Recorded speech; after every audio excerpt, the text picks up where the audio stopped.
Assalamualaikum warahmatullahi wabarakatuh. Halo pemirsa BR TV, senang sekali akhirnya VJ kembali hadir dalam program Ngobrol Bareng. Tentunya setiap episode Ngobrol Bareng kita selalu menghadirkan teman-teman Ngobrol Bareng untuk membahas sesuatu hal yang pastinya menginspirasi. Kali ini kita akan menghadirkan salah satu teman Ngobrol Bareng untuk membahas sesuatu hal yang ini mencakup dunia publishing mungkin ya, publisitas gitu ya. Ini kita akan undang Kak Raharja Putra sebagai seorang copywriter. Halo Kak Raharja, apa kabar? Halo, selamat malam Kak VJ. Halo, selamat malam juga Kak Raharja. Gimana kabarnya? Alhamdulillah kabar baik. Gimana kabar Kak VJ? Alhamdulillah baik banget. Kak Raharja, sebelumnya makasih banyak ya udah mau hadir untuk ngobrol bersama teman Ngobrol Bareng di BR TV. Oke, siap. Sebelumnya juga ngucapin makasih banget untuk tim BR TV ya, udah ngundang saya ke acara yang spesial banget kali ini. Kita nanti bakal diskusi dan ngobrol bareng ya, sesuai dengan tema acaranya. Baik, Kak Raharja ini pasti teman-teman Ngobrol Bareng di rumah ya, yang nonton ini excited banget karena pembahasannya yang mungkin ini sangat relatable di dunia digital seperti sekarang ya, copywriting. Tapi sebelum kita ngebahas ke situ, aku pengen tahu Kak Raharja sekarang lagi sibuk apa nih? Oke, nah sekarang juga lagi ngerjain beberapa ini ya, project. Sebentar lagi ada rilis salah satu kelas yang memang kerjasama dengan platform baru. Jadi nanti kelas ini yang membantu teman-teman kalau pengen belajar nulis ya, dengan tujuan nanti menjual produknya secara digital ya. Jadi pastiin semoga bulan depan ini udah mulai rilis seperti itu. Nah, terkait dengan kegiatan atau kerjaan ya, akhir-akhir ini sedang lebih aktif mengisi atau ngadain kelas berkaitan dengan gimana caranya menulis ya, terutama berkaitan dengan dunia periklanan ya, seperti itu. Dan yang lainnya sih paling ya berkaitan dengan kegiatan sehari-hari ya, bikin teks atau naskah iklan ya untuk brand yang sebelumnya udah kerjasama dengan saya.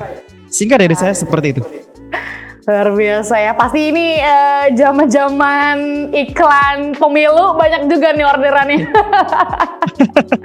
Oke, Kak Raharja ini, nah banyak mungkin pemirsa BR TV di rumah yang belum tahu atau masih samar-samar soal profesi ini, copywriter.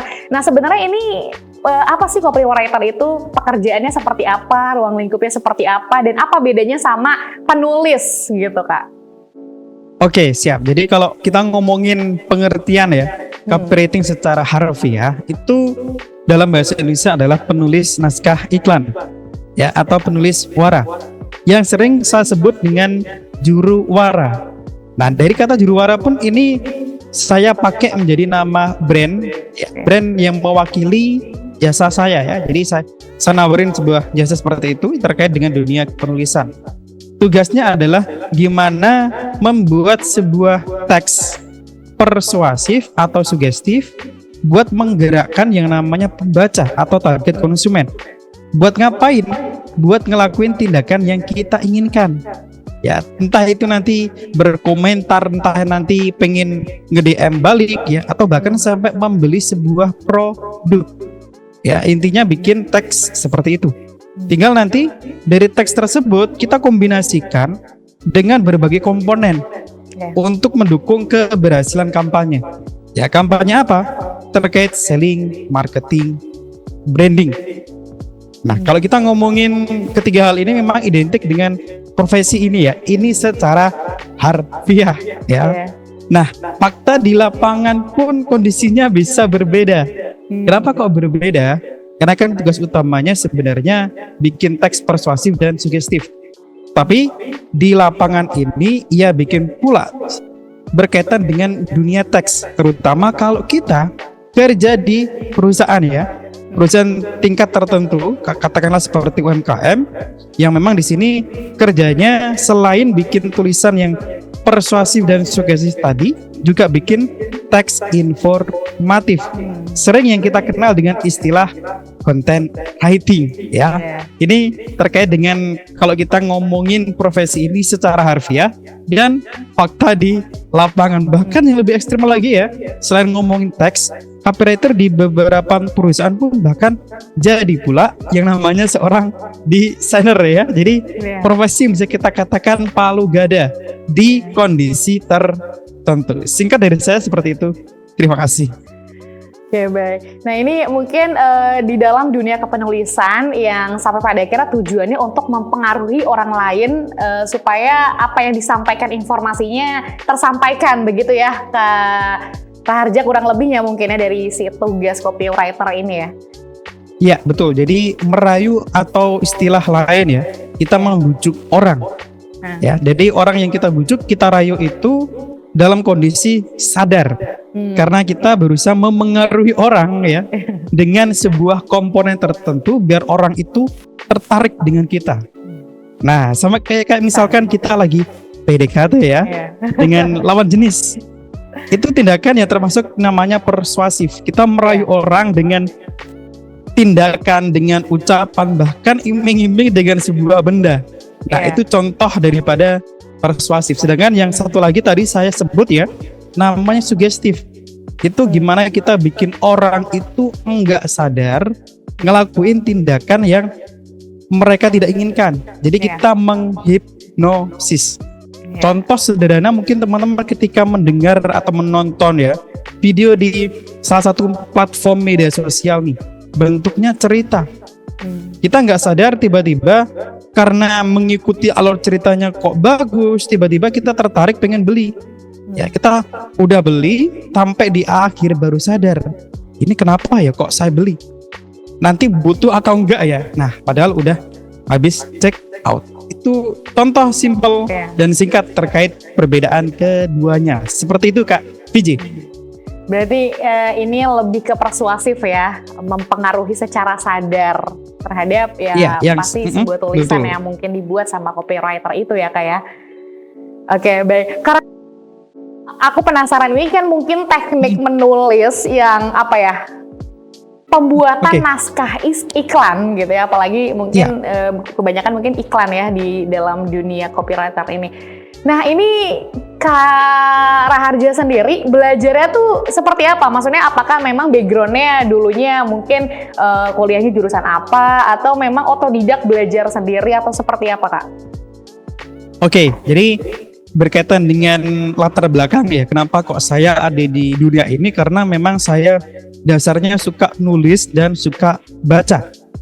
Jadi saya lulusan dari ilmu informasi dan perpustakaan ya, di salah satu PTN di Surabaya seperti itu.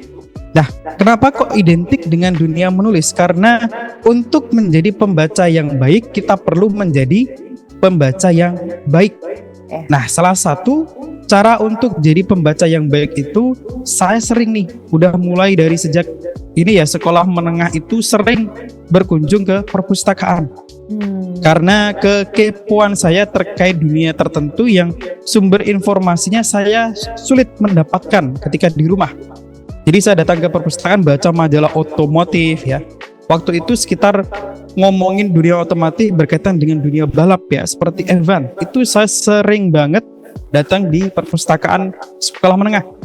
Sampai akhirnya ada salah satu guru bahasa Indonesia ya di sekolah menengah atas itu yang bikin semacam kayak tim kecil ya, yang tujuannya nanti bikin tulisan kecil atau cerita pendek ditempel di mading sekolah.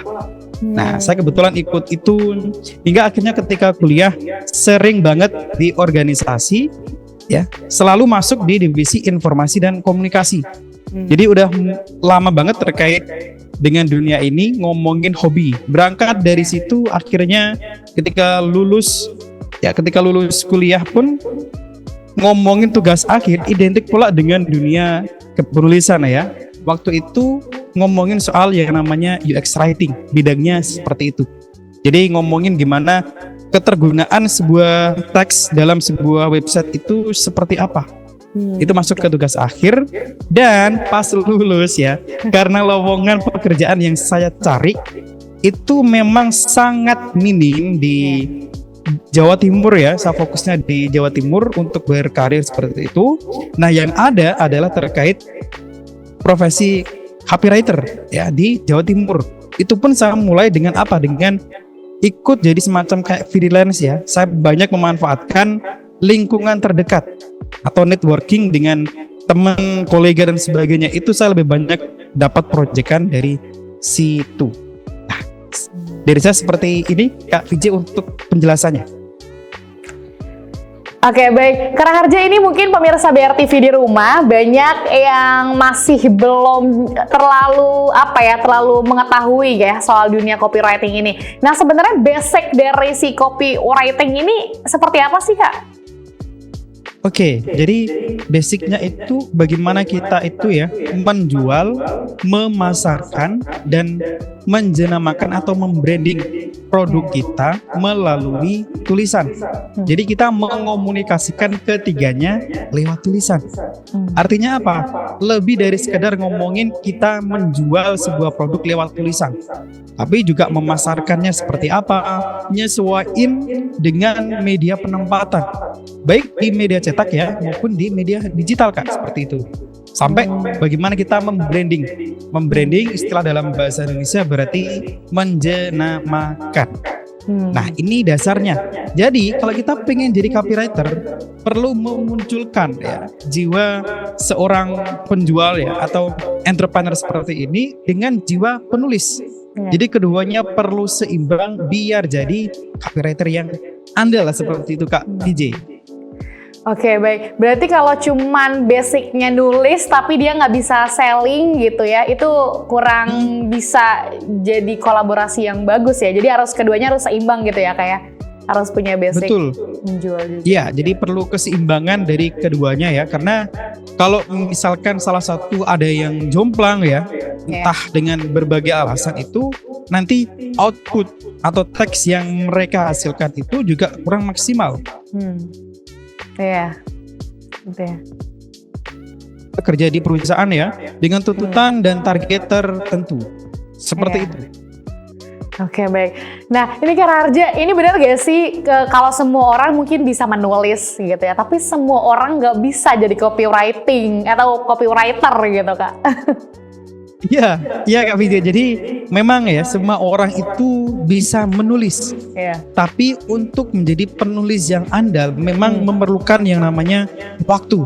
Ya, kita perlu mendedikasikan terkait tenaga, waktu dan pikiran ya untuk belajar nih secara strategis dan teknis. Strategis berarti gimana cara kita berpikir ya, pola pikir kita perlu benerin dulu, memahami selling, marketing, branding, sampai bagaimana kita nerjemahin tadi lewat apa, teknis. Inginnya kalau yang saya lihat ya, orang-orang yang baru belajar dunia kepenulisan itu pengen segera jago, pengen mendapatkan hasilnya, padahal perlu kesabaran dulu nih. Perlu yang namanya trial dan error sampai kita nemuin formula yang pas untuk menjual, memasarkan atau menjenamakan produk dimanapun itu kita tempatkan, baik di media cetak maupun di media digital Kak Peci. Oke, harus sabar ya, harus ngikutin prosesnya gitu ya, karena dia nggak bisa instan. Oke, baik. Kak Raharja, ini kita mungkin akan berbicara lagi seputar lebih intens mengenai copywriting ini ya, di dunia copywriting atau kepenulisan ini. Tapi kita akan jeda dulu sebentar, pemirsa juga jangan kemana-mana, tetap di Ngobrol Bareng.